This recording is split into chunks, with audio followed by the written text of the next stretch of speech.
Ya, assalamualaikum warahmatullahi wabarakatuh. Perkenalkan, nama saya Bizar Sunendra dari kelas 10E absen 1.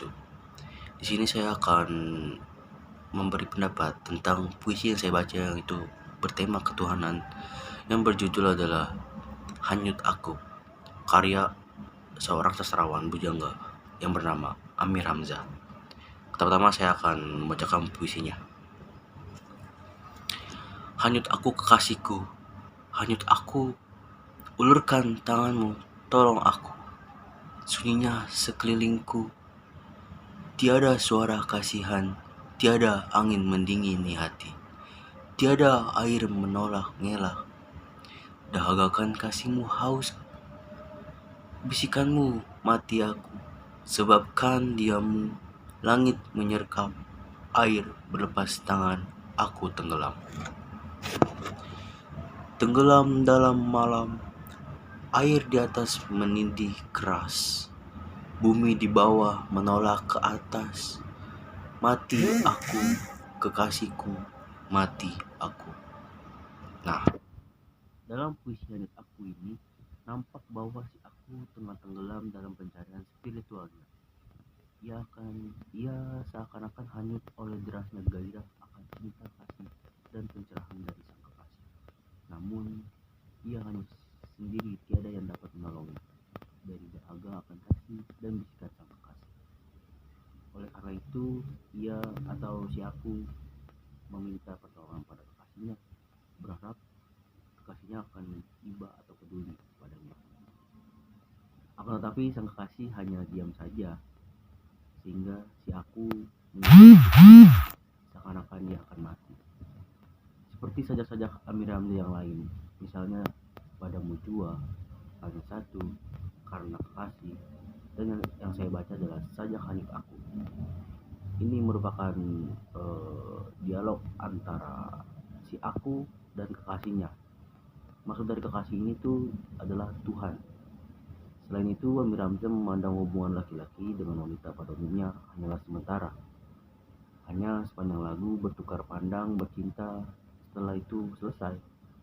Semua itu tergantung Tuhan sebagai dalang yang mengatur jalan cerita kehidupan seseorang.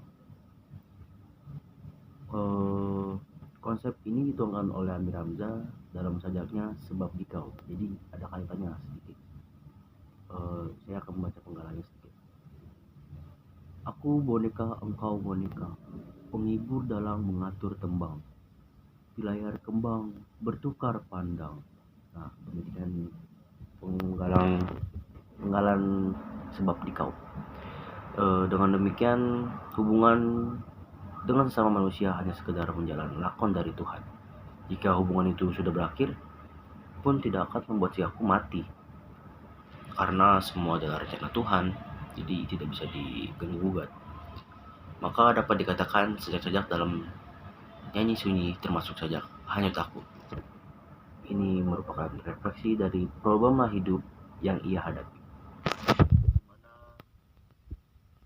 Di dalamnya ia berusaha mencari nilai dan bentuk penceritaan, maka dalam percobaan-percobaannya berdialog dengan Tuhan atau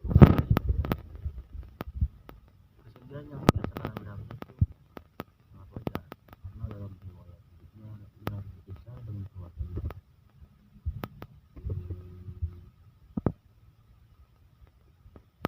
Seperti keluarganya, dari keluarganya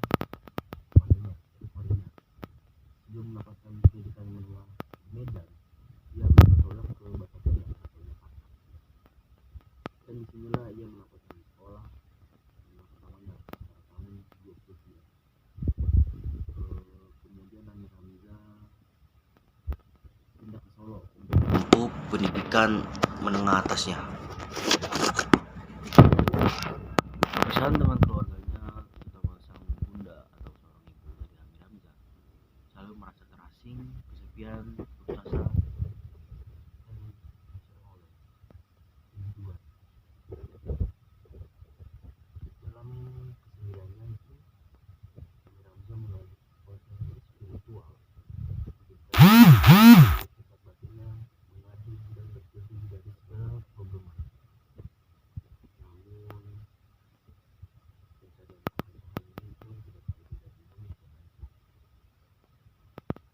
Dan dalam pengembaraan spiritual bahkan membuat Amiramja hampir asa karena ia merasa segala yang bisa tidak tinggal dan apa yang dipertanyakan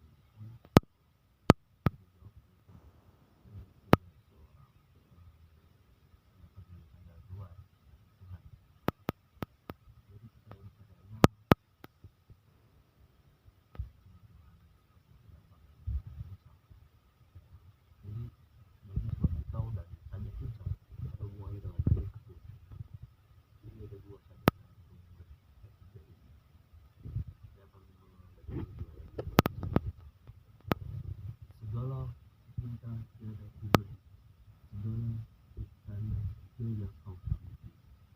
Bukalah aku berdiri sendiri. Namun akhirnya dia insaf bahwa sesungguhnya pendekatan itu merupakan akibat dari pergerakannya sendiri pada Tuhan. Jadi seperti itu. Jadi pendekatan yang dilakukan oleh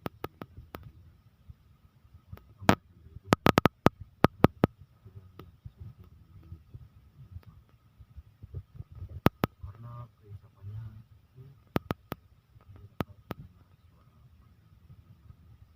dan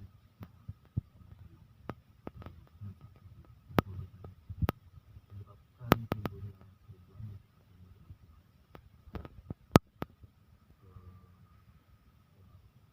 yang itu Amir Hamzah memberikan Tuhan sebagai kekasihnya meskipun cinta kasih dan hubungan Tuhan pun kemudian membuatnya terhanyut tenggelam hingga membuat Amir Hamzah hampir seperti yang terdampar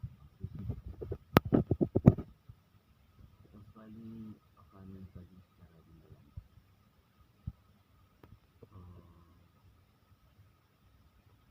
tanda-tanda kebasahan yang dikandungnya sedap hanya takut. Demikianlah apa ya di belakang analisis ya puisi hanya takut sebuah karya dari Amir Hamzah dengan menggunakan pendekatan struktural, semiotik, dan latar belakang sosial budaya. Terima kasih. Ya belum, masih lanjut ya, lagi ya. Oh iya, dalam puisi ini dikemukakan dengan tema spiritual, di mana si aku merasakan hasrat, kerinduan, dan kecintaannya pada sang kekasih. Seperti kayak hanyut aku kekasihku, hanyut aku. Nah, karena itu ia meminta kekasihnya untuk mengulurkan tangannya, menyelamatkan ia dari kehanyutannya. Si aku merasakan kesendirian, tiada yang peduli dan dapat menenangkan hatinya. Hanya kesunyian yang dapat mendalam, yang memanjir dunia batinnya. Bahkan hasrat itu semakin kuat dan menolak untuk pergi dari jiwa si aku yang semakin terhanyut. Sunyinya sekelilingku, tiada suara kasihan, tiada angin mendingini hati, tiada air menolak tulang. Nah itu penggalanya hanyut aku. Ternyata kehanyutan si aku disebabkan karena ia begitu haus akan cinta kekasih dari kekasihnya, haus akan dibisikkan pujaannya, namun yang dikasih hanya diam. Karena itulah si aku merasakan seakan-akan ia mati dikarenakan diamnya sang kekasih. Jadi muncul oleh Tuhan, dia merasa mati. Dahaga kan kasihmu, hauskan bisikanmu, mati aku sebab diammu. Kini si aku tidak lagi terhanyut, namun telah tenggelam karena hasrat yang lebih besar telah menyerap sehingga ia semakin tenggelam. Tenggelamnya itu tenggelam dalam hasrat, kerinduannya akan cinta, kasih, dan bisikan sang kekasih. Langit menyerkap, air berlepas tangan, aku tenggelam dalam malam. Air di atas menindih, keras bumi di bawah menolak ke atas. Mati aku, kekasihku, mati aku. Nah, saya dikit baca. Dari segala isi tema religius lah ya, yang diangkat sangat emotif dimana ketika pembaca membacanya, kesan yang ditimbulkan bukan hanya kenikmatan dari semacam kekhusyukan dalam beribadah, akan tetapi juga ketiduran seorang manusia, baik terhadap dirinya sendiri maupun terhadap Tuhan. Nah, ciri khas dari puisi Amir Hamzah ini, dia tuh menuangkan pengalamannya, maksudnya menuangkan pengalaman spiritualnya dalam bentuk puisi adalah menggambarkan hubungan dengan Tuhan yang selalu tampak begitu dekat dan mesra, seperti yang juga tertuang dalam puisi Hanyut Aku ini, di mana ia menyapa Tuhan dengan kekasihku dan menyebut Tuhan dengan sapaan kamu ataumu. Cukup sekian, terima kasih.